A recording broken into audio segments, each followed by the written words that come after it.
Hello everyone, welcome to my YouTube channel. आज हम पढ़ने वाले हैं क्लास 6 हिंदी बुक का चैप्टर 2 बचपन। इस कहानी को कृष्णा सोवती जी ने लिखा है। यहाँ पे जो पिक्चर में है ना, यही है कृष्णा सोवती जी, उन्हीं की पिक्चर भी दी गई है यहाँ पे।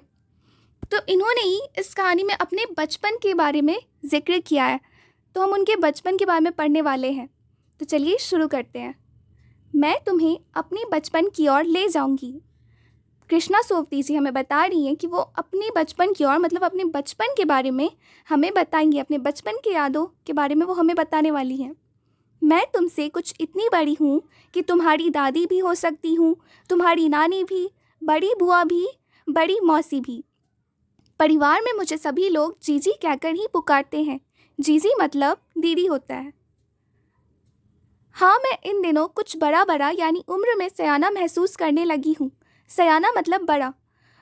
वो हमें बता रही हैं कि वो उम्र में बड़ी महसूस करने लगी हैं, शायद इसीलिए कि पिछले शताब्दी में पैदा हुई थी। कृष्णा सोवती जी जैसे अभी 21वीं सदी चल रहा है, तो वो 20वीं सदी में पैदा हुई थी, इसीलिए वो बोल रही हैं कि वो पिछली सदी में पैदा हुई थी। शताब्दी को सदी भी कह सकते हैं। मेरे पहनने ओढ़ने में भी काफ़ी बदलाव आए हैं। पहले मैं रंग बिरंगे कपड़े पहनती रही हूँ, लेकिन अब जी नीला, जामुनी, ग्रे, काला, चॉकलेटी। अब मन कुछ ऐसा करता है कि सफ़ेद पहनो। कृष्णा सोवती जी बता रही हैं कि अब उनका मन कुछ सफ़ेद पहनने का मन करता है, कलरफुल ड्रेसेस पहनने का मन नहीं करता। तो वो हमें बता रही हैं कि पहले तो वो गहरे रंग के कपड़े पहना करती थी, लेकिन अब उनका मन हल्के रंग के कपड़े पहनने का करता है। क्योंकि फ्रेंड्स, जैसे जैसे लोग उम्र बढ़ते जाते हैं, वैसे ही उनकी मनपसंद, नापसंद ये सब भी बदलते रहती हैं। तो चलिए आगे पढ़ते हैं। मैंने पिछले दशकों में तरह तरह की पोशाकें पहनी हैं। पहले फ्रॉक, फिर निकरवॉकर, स्कर्ट, लहंगे, गरारे और अब चूड़ीदार और घेरदार कुर्ते पहनती हूँ। तो कृष्णा सोवती जी बता रही हैं कि पहले तो वो फ्रॉक, निकरवॉकर, स्कर्ट, लहंगे पहना करती थी, लेकिन अब वो चूड़ीदार और घेरदार कुर्ते पहनती हैं। बचपन के कुछ फ्रॉक तो उन्हें इतने पसंद आते थे कि उन्हें अब तक याद है। हल्की नीली और पीली धारी वाला फ्रॉक, गोल कॉलर और बाजू पर भी गोल कफ, हल्के गुलाबी रंग का बारीक चुन्नटों वाला घेरदार फ्रॉक। फ्रेंड, चुन्नटो जो फ्रॉक्स में लाइनिंग होती है ना, ऐसी ऐसी लाइनिंग्स जो होती है उसी को चुन्नटो कहते हैं। और फिर नीचे गुलाबी रंग की फ्रील, और फ्रील फ्रील मतलब झालर होता है। तो नीचे जो फ्रॉक्स के नीचे ऐसे होते हैं, उनको ही हम फ्रील कहते हैं। उन दिनों फ्रॉक के ऊपर की जेब में रुमाल और बालों में इतराते रंग बिरंगे रिबन का चलन था। चलन मतलब रिवाज था। उन दिनों लोग अपनी बालों में रिबन जो होते हैं ना, वो लगाया करते थे। लेमन कलर का बड़े प्लेटों वाला गर्म फ्रॉक जिसके नीचे फर टकी थी मतलब उसके नीचे फर सिली हुई थी। 2 ट्यूनिक भी याद है, एक चॉकलेट रंग का और अंदर की कोटी प्याजी, दूसरा ग्रे और उसके साथ सफ़ेद कोटी। तो उनका जो पहला ट्यूनिक था उसके अंदर की कोटी प्याजी चॉकलेट रंग की थी, और जो दूसरा ग्रे ट्यूनिक था उसके अंदर की कोटी प्याजी सफ़ेद कलर की थी। चलिए आगे पढ़ते हैं। मुझे अपने मोज़े और स्टॉकिंग भी याद है। बचपन में हमें अपने मोज़े खुद धोने पड़ते थे, वह नौकर या नौकरानी को नहीं दिए जा सकते थे, इसकी सख्त मनाही थी। तो फ्रेंड्स, उनके घर में नौकर नौकरानी सारे काम कर सकते थे, लेकिन सिर्फ उनके मोज़े वो उन्हें खुद धोने पड़ते थे। घर के सारे बच्चों को अपने मोज़े खुद ही धोने पड़ते थे।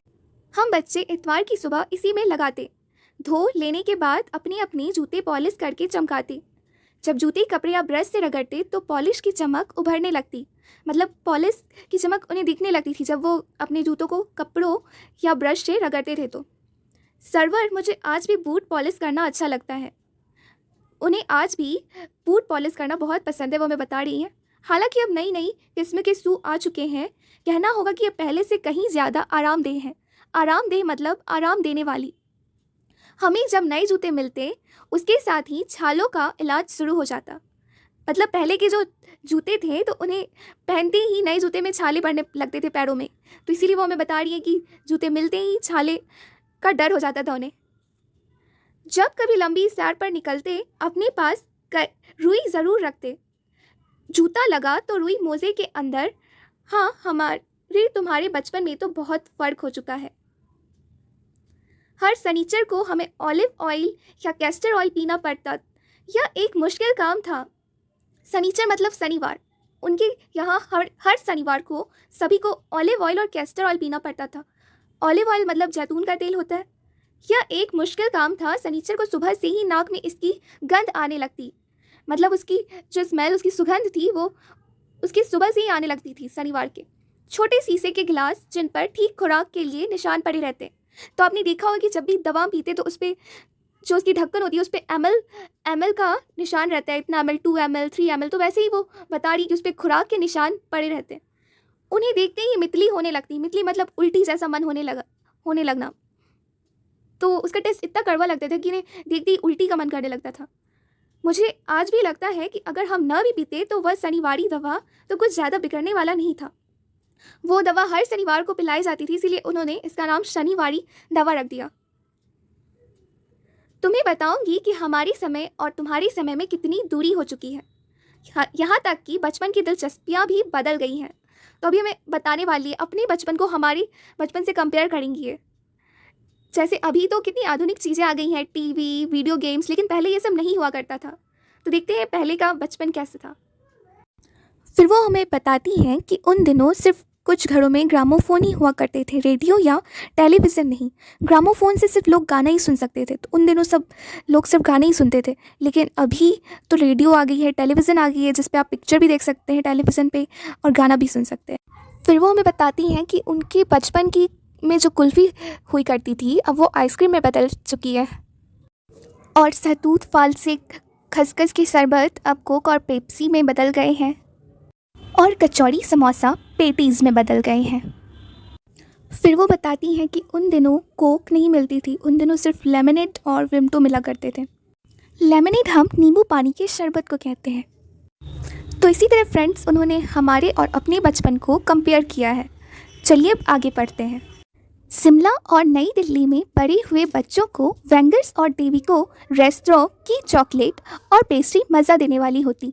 यहाँ लेखिका बता रही हैं कि जो बच्चे शिमला और नई दिल्ली में रहते थे उन्हें वेंगर्स और डेविको नाम के रेस्टोरेंट की चॉकलेट और पेस्ट्री बहुत पसंद होती थी। वेंगर्स और डेविको वहाँ के जो रेस्टोरेंट थे उनका इनाम था। हम भाई बहनों की ड्यूटी लगती शिमला माल से ब्राउन ब्रेड लाने की। शिमला माल वहाँ के जगह का नाम है। तो लेखिका बता रही हैं कि लेखिका और उनके भाई बहनों को शिमला माल से ब्राउन ब्रेड लाने का काम मिला करता था। तब हमारे घर माल से ज़्यादा दूर नहीं था।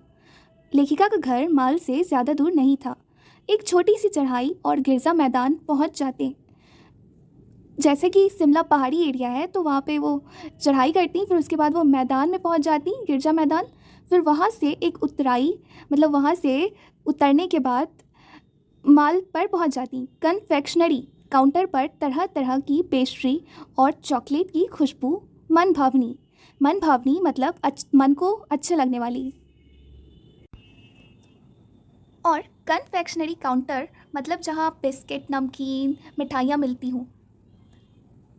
हमें हफ्ते में एक बार चॉकलेट खरीदने की छूट थी। सबसे ज़्यादा मेरे पास ही चॉकलेट टॉफ़ी का स्टॉक रहता। लेखिका बता रही है कि उन्हें सप्ते में सिर्फ एक दिन ही चॉकलेट खरीदने की छूट मिलती थी, आज़ादी मिलती थी, और सबसे ज़्यादा चॉकलेट्स लेखिका के ही पास होते थे। चॉकलेट लेकर खड़े खड़े कभी ना खाती, घर लौटकर साइड बोर्ड पर रख देती और रात के खाने के बाद बिस्तर में लेटकर मज़े ले लेके खाती। लेखिका बता रही है कि वो चॉकलेट को कभी खड़ा नहीं खाती थी, वो हमेशा उसे घर लाती थी और खाने के बाद बिस्तर में लेटकर मज़े ले लेकर खाती थी। शिमला के काफ़ल भी बहुत याद आते हैं, खट्टे मीठे। काफल फल का नाम है। कुछ एकदम लाल, कुछ गुलाब रस भरी कसमल, सोच कर ही मुँह में पानी भर आए।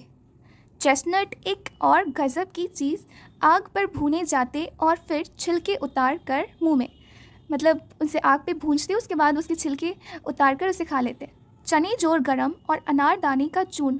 हाँ, चने जोर गरम की पुड़िया जो तब थी वह अब भी नज़र आती हैं। पुराने कागज़ों से बनाई हुई पुड़िया में नीरा हाथ का कमाल है। नीचे से तिरछी लपेटते हुए ऊपर से इतनी चौड़ी कि चने आसानी से हथेली पर पहुंच जाए। एक वक्त था जब फिल्म का गाना चना जोर गरम बाबू में लाया मज़ेदार चना जोर गरम उन दिनों स्कूल के हर बच्चे को आता था। लेखिका बता रही है कि जो ये गाना था फिल्म का, उन दिनों स्कूल के हर एक बच्चे को आता था, चना जोर गरम का। कुछ बच्चे पुड़िया पर तेज़ मसाला बुड़कवाते, बुड़कवाते मतलब छिड़कवाते, उस पुड़िये पे छिटवाते तेज़ मसाला। पूरा गिरजा मैदान घूमने तक यह पुड़िया चलती। एक एक चना पापड़ी मुंह में डालने और कदम उठाने में एक खास ही लय रफ्तार थी। छुटपन मतलब बचपन। तो लेखिका बता रही है कि जब वो बच्ची थी तो वो शिमला रीस पर बहुत मज़े किया करती थी। शिमला रीस जहाँ घोड़े की सवारी होती थी। शिमला के हर बच्चे को कभी ना कभी यह मौका मिल ही जाता। फिर लेखिका बताती कि हम जाने क्यों घोड़ों को कुछ कमतर करके समझते, कमतर मतलब दूसरों से कम समझते, उन पर हंसते थे। ननिहाल के घोड़े खूब हष्ट पुष्ट और खूबसूरत थे। हृष्ट पुष्ट मतलब ताकतवर। वहाँ के घोड़े बहुत ताकतवर थे। उनकी बात फिर कभी, फिर लेखिका बोलती हैं कि उनकी बात फिर कभी मतलब अभी नहीं करेंगी। शाम को रंग बिरंगे गुब्बारे, सामने जाखू का पहाड़, ऊंचा चर्च की घंटियाँ बजती तो दूर दूर तक उनकी गूंज फैलती। मतलब जब वहाँ शाम होती तो वहाँ जाखू के पहाड़ के पास रंग बिरंगे गुब्बारे होते। फिर जब वहाँ शाम को चर्च की घंटियाँ बजती तो उसकी आवाज़ दूर दूर तक सुनाई देती थी। लगता इसके संगीत से प्रभु यीशु स्वयं कुछ कह रहे हों। सामने आकाश पर सूर्यास्त हो रहा है। गुलाबी सुनहरी धारियाँ नीले आसमान पर फैल रही हैं। दूर दूर फैले पहाड़ों के मुखड़े गहराने लगे और देखते देखते बत्तियाँ टिमटिमाने लगी। मतलब जब शाम हुआ तो सूर्यास्त हो गया, जब सूरज डूब गए तो गुलाबी धारियाँ नीले आसमान पर फैल गई। फिर जब अंधेरा होने लगा तो बत्तियाँ वहाँ पे जल गई। तो वही बोल रही है कि बत्तियाँ टिमटिमाने लगी। रीछ पर की रौनक और माल की दुकानों की चमक के भी क्या कहने। मतलब बहुत खूबसूरत लगता था वहाँ पे जब बत्तियाँ जल जाती थी। तो वही बता रही है कि क्या कहना, मतलब इतना ज़्यादा खूबसूरत। स्कैंडल पॉइंट की भी भीड़ से उभरता कोलाहल। स्कैंडल पॉइंट वहाँ का जगह का नाम है। सर्वर स्कैंडल पॉइंट के ठीक सामने उन दिनों एक दुकान हुआ करती थी जिसके शोरूम में शिमला कालका ट्रेन का मॉडल बना हुआ था। शिमला कालका का ट्रेन का जो मॉडल है उसके शोरूम में बना हुआ था। इसकी पटरियाँ, उस पर खड़ी छोटे छोटे डिब्बों वाली ट्रेन, एक और लाल टीन की छत वाला स्टेशन और सामने सिग्नल देता खंबा, थोड़ी थोड़ी दूर पर बनी सुरंगें। पिछली सदी में तेज़ रफ्तार वाली गाड़ी वही थी।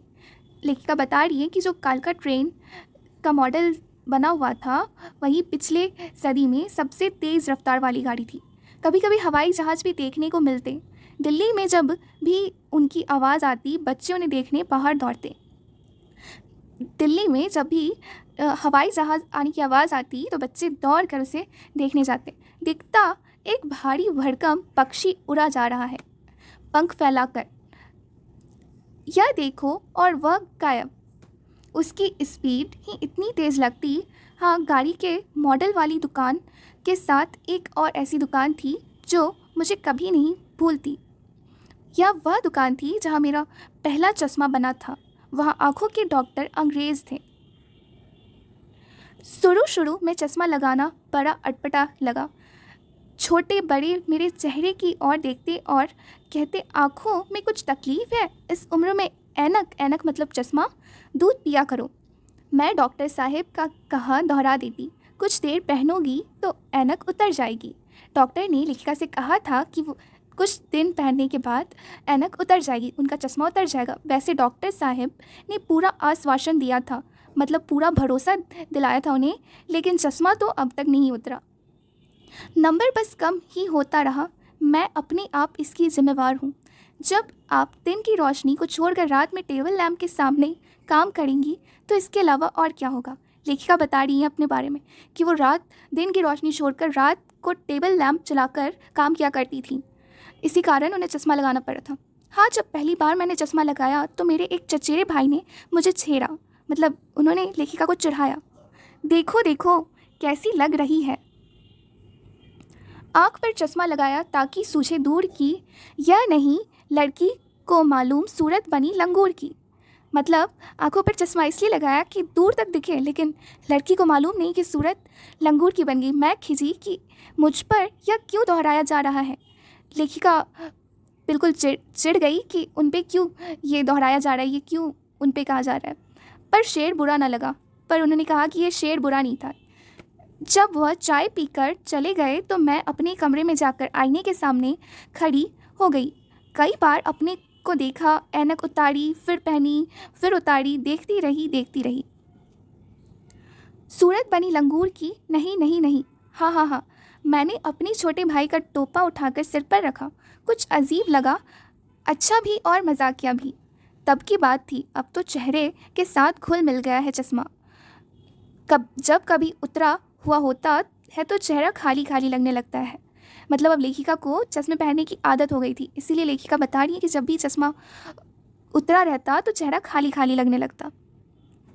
याद आ गया वह टोपा, काली फ्रेम का चश्मा और लंगूर की सूरत।